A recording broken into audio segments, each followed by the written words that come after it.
Olá, meus irmãos, bom dia, graças a Deus, muito bom dia, muito boa tarde, muito boa noite para todos os nossos queridos irmãos, aqueles que estão aqui junto comigo para mais uma oportunidade que o Senhor nos concede, aonde vamos estudarmos mais um tema maravilhoso da palavra do nosso eterno Criador. Meu querido, você não sabe a felicidade que eu mais amanheci hoje. Ontem eu estava vendo um vídeo do nosso irmão querido Erivelto Soares. Olha, parece incrível, mas eu não tenho nenhuma dificuldade de falar isso aqui. Esse vídeo não é um plágio do nosso irmão Erivelto, mas é também um vídeo baseado em cima daquilo que eu ouvi e eu aprendi. Queridos, é maravilhoso quando a gente se depara com a palavra de Deus, do nosso eterno, Criador, e a gente vai descobrindo coisas novas. É incrível, é incrível, é incrível. Quando alguém me pergunta, hoje eu tenho muito amigo ainda, que são futuristas, principalmente nos colégios de formações, nos seminários básicos que a gente fez na época que a gente estava no sistema. Como eu tenho muito amigo ainda no sistema, às vezes eles me perguntam assim: irmão Alberto, por que o senhor tomou essa decisão de mudar a sua linha de raciocínio no que diz respeito à doutrina, não é? Da escatologia bíblica? Porque eu era futurista e eles me perguntam por quê, como que eu cheguei a tomar essa decisão. E simples, eu respondo a eles uma coisa interessante, eu classifiquei, eu falo assim: bom, eu sou uma pessoa de fé, mas eu não pulo do pináculo do templo. Eu sou uma pessoa de fé, mas eu não tento transformar pedras em pães. Eu sou uma pessoa de fé, mas eu não me curvo a qualquer que seja uma oferta de uma vida mais fácil. Não. Então, a minha linha de pensamento hoje, por que eu hoje acredito no preterismo, que é a mais completa linha de raciocínio no que diz respeito à escatologia bíblica? Porque o preterismo completo, a escatologia consumada, é aquela linha de raciocínio que mais respeita todas as regras, tanto da ortografia, quanto da gramática, quanto do vernáculo da nossa língua portuguesa. Não existe uma outra linha doutrinária que respeite tanto as regras da nossa língua portuguesa do que seja o preterismo completo. E eu quero trazer para você hoje, querido, eu vou tentar falar um pouco rápido, porque eu falo muito lento, Às vezes o vídeo fica grande porque eu falo lento, não é? Não sei se você já reparou isso, mas eu tenho medo também de falar mais rápido e errar mais. Porque eu falando lento, eu já erro, não é? Imagina falando mais rápido. Então, o texto que eu quero trazer é o mesmo texto que o nosso irmão Erivelto Soares trouxe no vídeo dele. E eu só quero reforçar, tá, irmãos? Deus me livre. Esse é um dos homens que eu mais aprendo, mas eu respeito todos os ensinadores, da graça, não é? Então, mas nosso irmão Erivelto Soares é um à parte, que ele realmente, ele toca profundo. E eu vou te falar uma coisa, esse estudo que nosso irmão Erivelto Soares trouxe, meu filho, ele é mais uma marretada na cabeça dos futuristas. Leia comigo, Atos capítulo 6, depois você pode pesquisar, aí nosso irmão Erivelto falando sobre a pessoa de Estevão. Pode pesquisar aí no canal do nosso irmão Erivelto Soares, canal Escatologia Consumada. Capítulo 6 de Atos, a partir do versículo 8, que fala assim: ora, Estevão, cheio de fé e de poder, fazia prodígios e grandes sinais entre o povo. Levantaram-se alguns dos que eram da chamada Sinagoga dos Libertos, dos Sirineus e dos Alexandrinos, dos que eram da Cilícia e da Ásia, e discutiam com Estevão, mas não podiam resistir à sabedoria e ao espírito que com ele falava. Então subornaram uns homens para que dissessem: nós ouvimos proferir blasfêmia contra Moisés e contra Deus. Quer dizer, esses caras aqui dessas sinagogas subornaram alguns homens para falar que Estevão estava falando contra Moisés e contra o próprio Eterno. Então veja bem, e excitaram o povo, os anciões e os escribas, e investindo contra ele, o arrebataram. Aqui você vê o que é arrebatamento. Arrebatamento é isso aqui, ó. Nada a ver com transportar alguém da terra para o céu, em corpo físico, nada a ver. O que é arrebatar aqui? Arrebataram ele, fazendo o quê? Arrebataram ele e o levaram ao sinédrio. Quer dizer, tiraram de um lugar e colocaram para outro, não é? Arrancou. Estes homens não cessam e apresentaram falsas testemunhas que diziam: este homem não cessa de proferir palavras e blasfêmias contra este santo lugar. Este santo lugar que eles estavam falando era o templo em Jerusalém. Destruir este lugar e mudar. Presta bem atenção. Este homem não cessa de proferir blasfêmias contra este santo lugar e a lei. Contra a lei que regia os judeus, regiam tudo, inclusive até a vida das pessoas. Então, preste atenção, pois ouvimos dizer que este Jesus de Nazaré, aqui que é a chave da ciência, ouvimos dizer que esse Jesus de Nazaré há de destruir este lugar, quer dizer, o templo, e mudar os costumes que Moisés nos deu, ou seja, mudar as leis.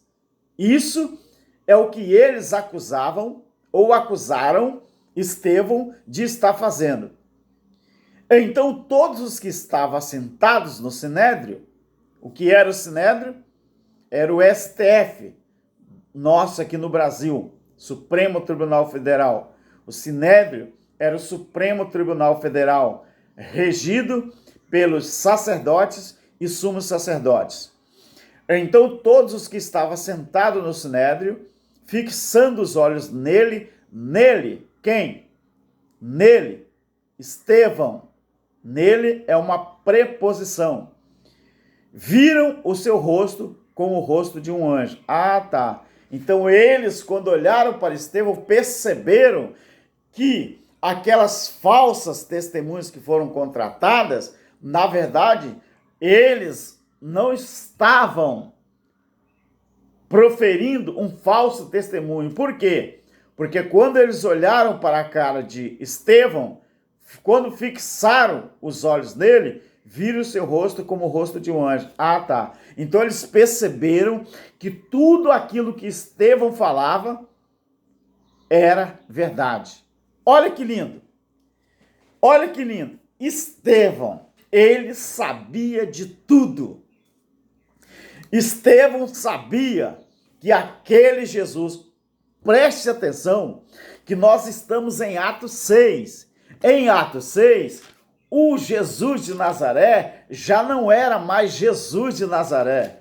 Em Atos 6, o Jesus de Nazaré, o Cristo ressuscitado, já era. Ele já tinha se reencontrado na sua posição de origem, ou seja, ele já tinha voltado para a eternidade e tomado o seu lugar de origem. Qual o lugar de origem? Voltado à destra da majestade. Por quê?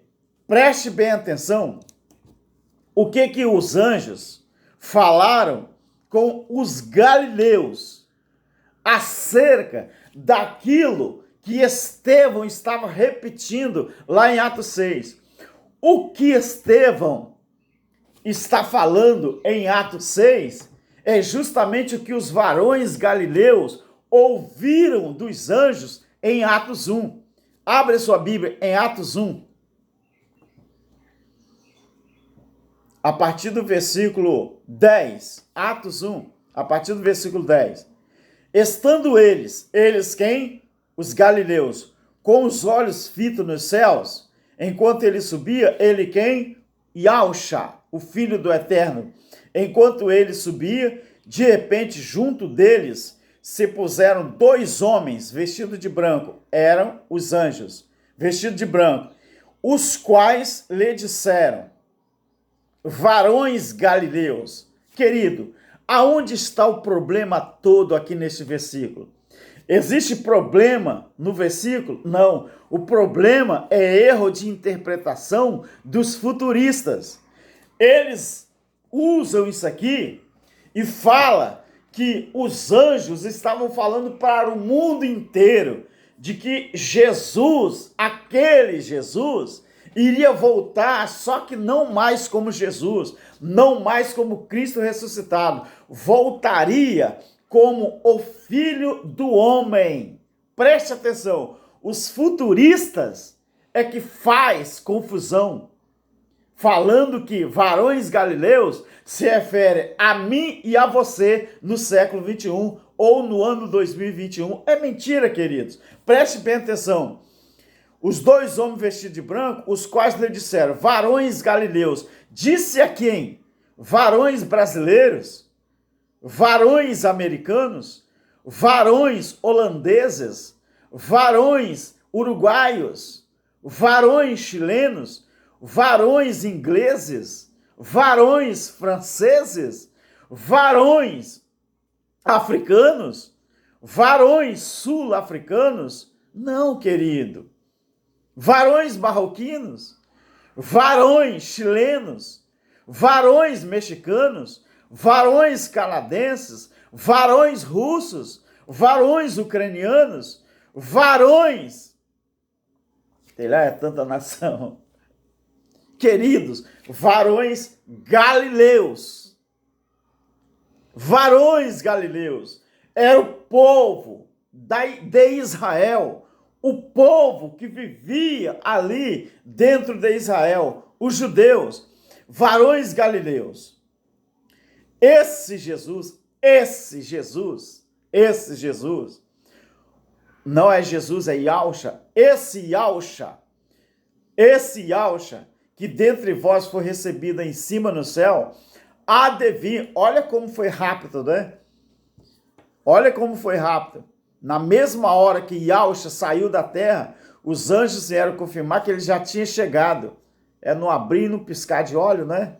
É na fração de segundo. É o 7º milésimo de um segundo. Ao mesmo tempo que ele sumiu na terra, já tinha sido recebido na eternidade. Olha que lindo. Varões galileus, esse Jesus que dentre vós foi recebido em cima no céu, há de vir. Estevão estava falando justamente isso. Mas não tem nada a ver com arrebatamento de igreja. Ou vir para buscar a igreja. Vir para buscar o seu povo, como os futuristas. E eu também pregava desse jeito. Até que um dia a minha mente foi iluminada. Um abraço, irmão Mac. Irmão Bruno Mac, lá de Moçambique. Um abraço. Não é? Porque é o irmão Bruno Mac que às vezes usa essa palavra, né? Então, mente iluminada. Até o canal do nosso irmão Bruno Mac é canal Mente Iluminada, né? Canal do nosso irmão Bruno Mac. Então, até que um dia eu tive minha mente iluminada e eu fui, graças a Deus, graças ao Eterno, iluminado por essas palavras. Veja bem, esse Jesus, que dentre vós foi recebido em cima no céu, há de vir, assim como para o céu o viste ir. Como que os galileus viram Jesus indo para o céu? Como que eles viram Yahusha indo para o céu? Não foi numa nuvem? Os anjos estão falando justamente isso aqui. Há de vir, assim como para o céu os viste ir. O próprio Yahshua, ele disse o quê? Abra sua Bíblia em Mateus, capítulo 16. Mateus, capítulo 16. Versículo 28. Em verdade, eu digo a vocês, e Yahshua está falando isso aqui com os discípulos, que alguns dos que aqui estão não vão provar a morte, até que vejam o Filho do Homem no seu reino. E aí? O que você acha disso aqui? E aí? Hein? Corrobora com aquilo que os anjos falaram e com aquilo que Estevão falou ou não? Agora veja bem, Estevão, ele sabia que o juízo estava próximo. O juízo iria acontecer, que a manifestação do Filho do Homem iria acontecer. Tanto é verdade que ele estava disseminando esta fala, esta mensagem ali no meio dos irmãos, ou no meio do povo que estava ouvindo aquela fala. Olha o que eles falaram. Nós ouvimos ele dizer que esse Jesus de Nazaré há de destruir este lugar e mudar os costumes que Moisés nos deu. Ou seja, por que Estevão estava disseminando, espalhando esta pregação de que Jesus voltaria para destruir o santuário em Jerusalém e também destruir a lei, mudar a lei? Por quê? Porque ele sabia que o templo era o símbolo máximo da lei. O que representa o símbolo máximo das leis aqui no país? Não é a Constituição? Juridicamente não é o Código Penal brasileiro? Queridos, então a nossa democracia, o símbolo máximo da nossa democracia é o quê? A nossa Constituição. O símbolo máximo da lei que sustentava o Sinédrio era justamente o templo erguido em Jerusalém. Se o templo caísse, acabavam os sacrifícios. Se o templo caísse, acabavam os rituais da lei. Se o templo caísse, acabava o sacerdócio. Se o templo caísse, acabavam-se as leis de Moisés. Por que você acha, queridos, que os religiosos nunca vão acabar com os templos religiosos, os quais eles dizem que é a casa de Deus? Porque o dia que eles deixarem de construir templos físicos, templos religiosos, acaba a escravidão espiritual, a escravidão religiosa. Você entendeu isso aqui, queridos?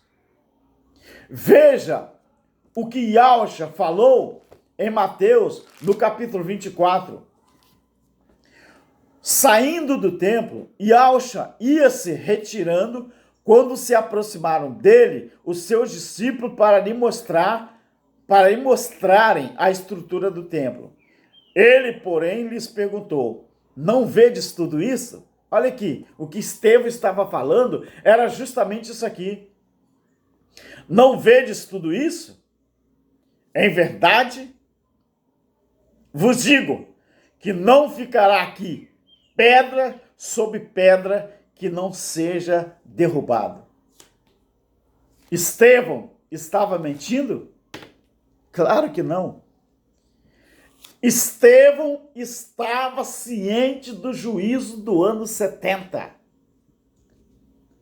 Estevão estava ciente do juízo que havia de acontecer sobre Israel. Estevão, ele sabia disso. Daniel, capítulo 9, versículo 2. No primeiro ano do seu reinado, eu, Daniel, entendi pelos livros que o número dos anos de que falou o Senhor ao profeta Jeremias, que havia de transcorrer sobre a desolação de Jerusalém, era de 70 anos. Esses 70 anos, querido, ele foi contado a partir do nascimento do Yahusha, o Filho do Eterno. Justamente no ano 70 aconteceu a destruição de Jerusalém e a queda do templo. 70 anos estava determinado. Agora presta atenção no versículo 24 do capítulo 9 de Daniel. 70 semanas estão determinadas sobre o teu povo, semana de anos, e sobre a sua santa cidade, para fazer cessar a transgressão. Se o templo continuasse de pé, a transgressão estava tendo validade. Se o templo fosse destruída, acabava-se a transgressão e acontecia isso aqui, ó. E dá fim aos pecados. Por que dá fim aos pecados? Mas os religiosos não entendem isso. Por que que com a destruição de Jerusalém, a destruição do templo, foi exterminado a transgressão e o pecado acabou? Porque pecado era a transgressão da lei. Pecado não é um nome próprio. Pecado é um adjetivo que se deu nome à transgressão da lei. Assim como existe roubo e furto. O que é roubo? Alguém tirar alguma coisa de alguém usando de violência. O que é furto? Furto é eu tirar alguma coisa de uma pessoa sem usar de violência. Então, eu furtei alguma coisa. Roubo seguido de morte. O que é? Roubo seguido de morte. É quando eu, para roubar, eu tenho que matar. Ou seja, peculato. É isso? Latrocínio. É o quê? Querido, você tem que entender que o Código Penal brasileiro adjetivou os crimes também com números. Roubo seguido de morte. Então, furto, roubo, latrocínio.